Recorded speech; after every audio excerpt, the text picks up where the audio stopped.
Well, throughout the news, and our health minister is in meetings today in Cape Town with the US President's emergency plan for AIDS relief officials, the US extending funding for government's HIV and AIDS response. The meeting includes civil society groups as well as the South African National AIDS Council, which coordinates the HIV and AIDS response. Yazeed Kamaldien reports.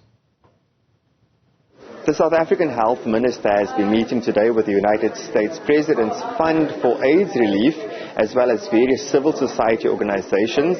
The meeting is taking place in Cape Town, and among the topics discussed include how to meet international HIV treatment targets, as well as policy reform. They just gave us a brief review of what has been agreed in terms of making sure that South Africa is improving on the second and the third 95, which is retention to care as well as adherence.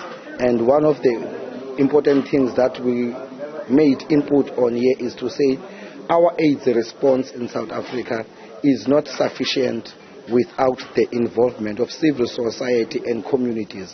In South Africa, we've got a lot of people who have been tested for HIV. We have a lot of people who have been initiated on treatment, but we still have a lot of people who are lost to follow-ups due to a number of reasons. We explained to them as to say, as civil society and community-based organization, we know where are these people who are missing from care, and we are willing to go back to our communities to trace and track them, link them back to care. But what we want is a commitment as to say, when we bring these people back to care, is the health system going to be ready to accommodate them so that they don't experience the same thing which made them to disengage from care?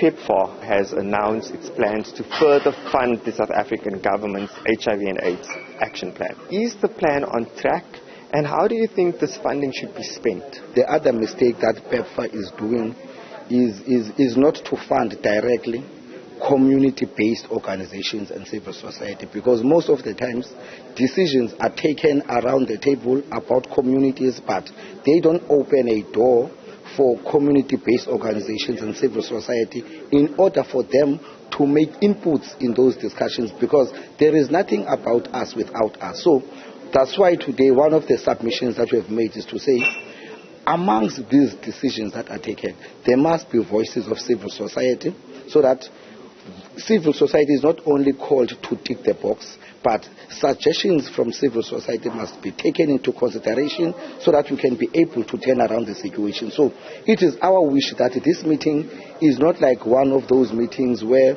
we pay lip services and we hear a lot of rhetoric. The good thing which has came out of this meeting is about holding each other accountable.